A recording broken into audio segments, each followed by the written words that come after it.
What's going on YouTube? WestHobbiesRC. So today we are back with the FMS 80mm Bae Hawk.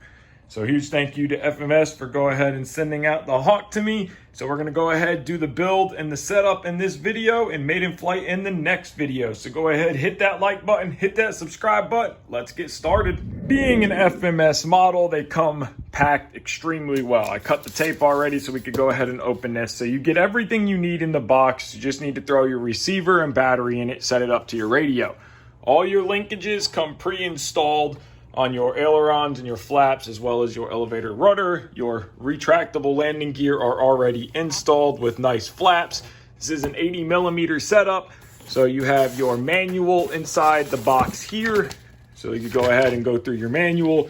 In this little compartment here, you will have all of your little screws, a couple little fittings, and your USB cable for the reflex. Now this does come with the reflex gyro system, so you will need a 7-channel receiver to activate the reflex. So let's go ahead and get everything out of the box. We have all the parts laid out on the table. We have our fuselage assembly with the vertical and rudder attachment already done. Canopy is on it. Now this is just a Robart plane stand.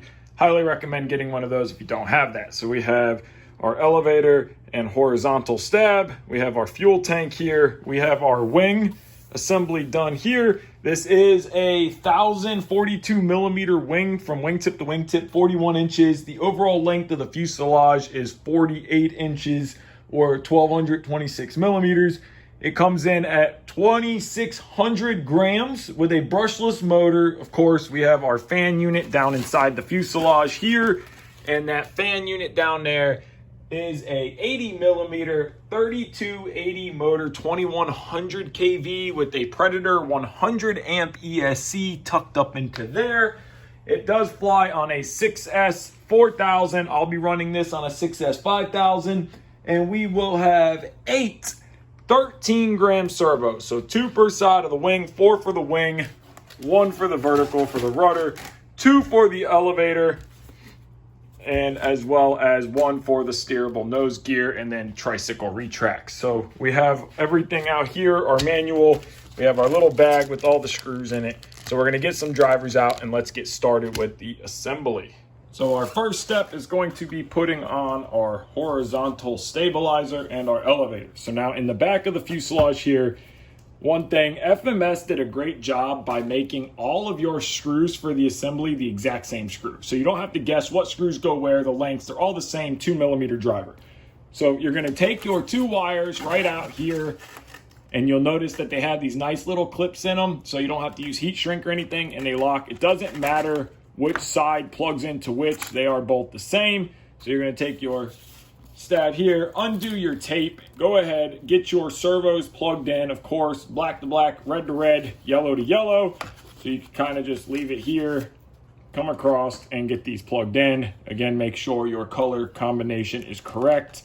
Black to black, red to red, yellow to yellow. Make sure that these little clips right here, make sure that those little clips right there lock into place. Do that for both of your servos. So now that we have both of our servo plugs plugged into place here, we are going to feed our wires and just kind of try to get them to set down. If you can feed them back through this little channel hole right here, that would be great.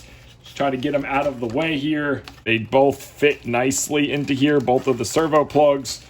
So just feed them through, and then go ahead and move your rudder out of the way just a tiny bit and work the stab into place by working these wires in as well. Once you get it to go into place here, it'll sit down nice and neatly. Now come back with your 2mm driver, get your screw to get started. Go ahead, get it started and run it down till it's snug, and then do the exact same on the other screw. Now grab your next screw, and we're gonna come into this hole right here. Go ahead and run it all the way down till it is snug. So once you get both sides in and tighten, go ahead and finish snugging both of them down. Now your elevator and horizontal stab is done. Make sure you don't tighten too much. You don't want to crush the foam, but you want everything to be nice and flush. So now the back half of our fuselage is done, and we can move on to the wing. So now we're going to move on to the wing. We have the fuselage upside down on our stand here. We're just going to take a little pair of side bites and we're just going to cut the zip tie, but be very careful not to cut any of your wires. We just want to get the zip tie out of the way so all of our main wing wires are ready to go into the fuselage. So this little box is going to sit down into here, and then these wires that are coming out that are labeled here, these need to go into the fuselage. So we're going to flip our wing over, and we are going to very carefully, so now we're going to take these wires and we're going to put them right through this hole here. Just feed them through here. And then this little junction box is going to fit down into here. So then we're just going to tuck all these wires. This could be the trickiest part of any build, is getting all these wires to fit. And then you're just going to rest the wing down. Then we're going to get the front of the wing, has a tongue on it. It's going to slide into the fuselage. And we're just going to work this wing back and forth, making sure that that little box is sitting in its hole for it to come out right and fit down into the fuselage properly. So hold it with one hand, push it, work it, and that wing will sit right down into place. You're going to take 4 of your screws and you are going to put them into the wing holes. You have 2 in the back, 2 in the front. So you're going to drop 1 screw down there, drop 1 screw here, 2 in the front, 1 on each side. Take your 2mm driver and then go ahead and get them started and snug them all the way up. You can use a gyroscopic driver like I use here on a really low chuck setting to help you get all your screws in. Just be very careful doing this so you don't crush anything. And then of course, always come back by hand and finish snugging them down. Don't ever drive them all the way in with that. Now that we have finished tightening our wing on, the actual assembly is done. The only thing else we need to do is take our center fuel tank. You will notice that it has lips here that lock into place. So they're going to go into little receiving spots on the fuselage here, on the wing, I'm sorry. And then this is going to slide down and then backwards. So you're going to slide it down and then you're going to just push it back. Now that locks into place. You can lift the whole airplane up by it.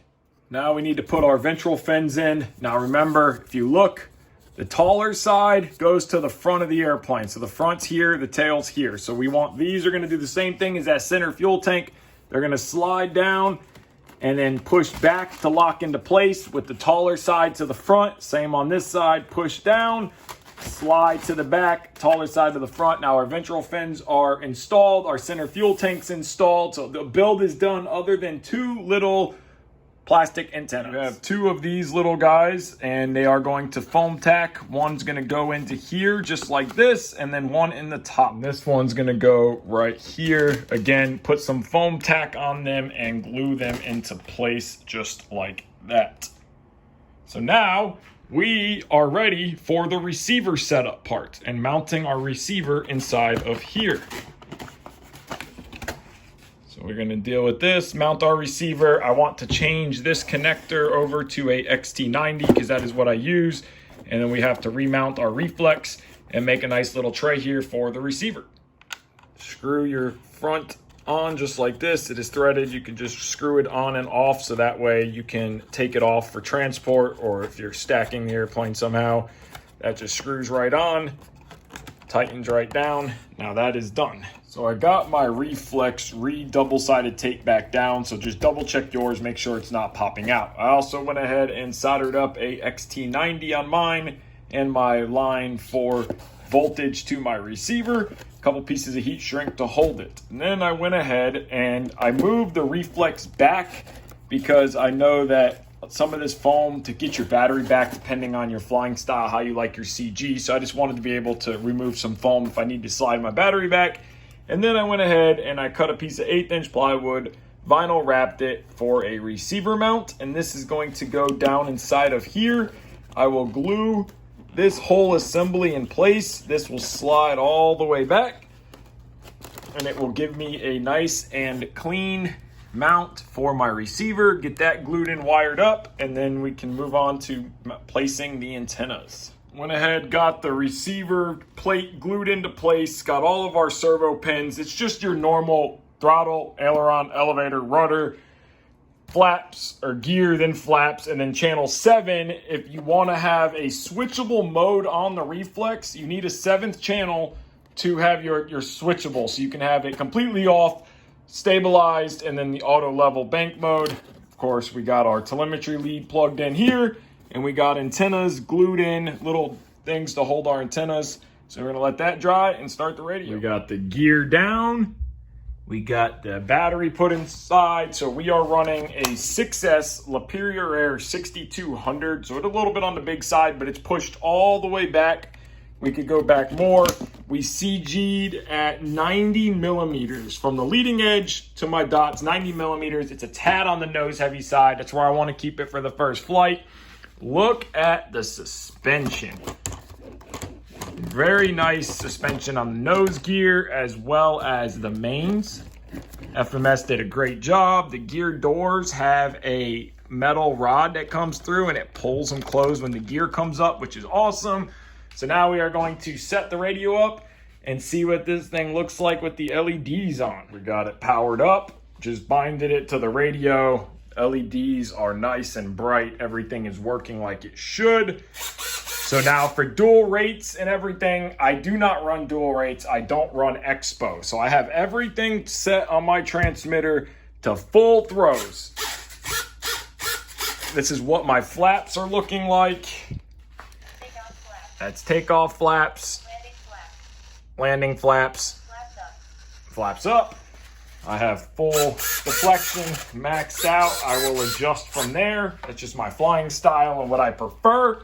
We got the receiver mounted. We have the reflex right now with the switch all the way away from me. It's everything off, so no gyro at all. And then I programmed it to middle position, which this is going to channel 7 on my receiver, so auxiliary 2. This is going to be just regular gyro mode, so it's got a little bit of stabilization. And then switch all the way up is full bank angle mode to limit how far the aircraft moves. And then we can just simply turn it off and we are regular because I prefer no gyro. So we'll just have it on a switch and play with it. So let's see what this thing looks like taxiing around.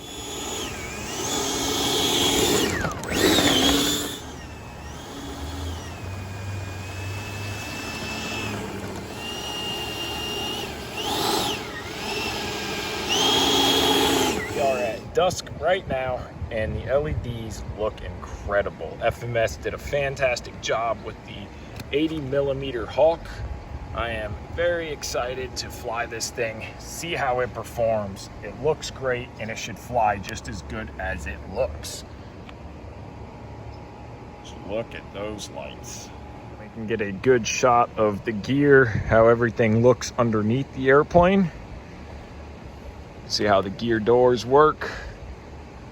Let's go ahead and cycle the gear.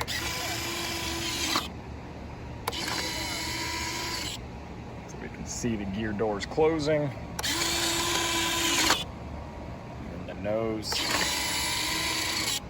Just gonna sit down and push that little tab. Very simple and easy, no extra servos needed. You can see that red light blinking at the bottom. There you guys go, the build video of the FMS 80 millimeter Bae Hawk. So next video will be the maiden flight. So I hope you guys enjoyed it. Huge shout out to FMS. There's a link in the description. That link is the affiliate link, doesn't cost you an extra dime. There's also a discount code. So use that discount code in the description, save some money, help support the channel. I want to thank you guys so much for watching. If you haven't already, hit that like button, hit that subscribe button. Take care and have a great day.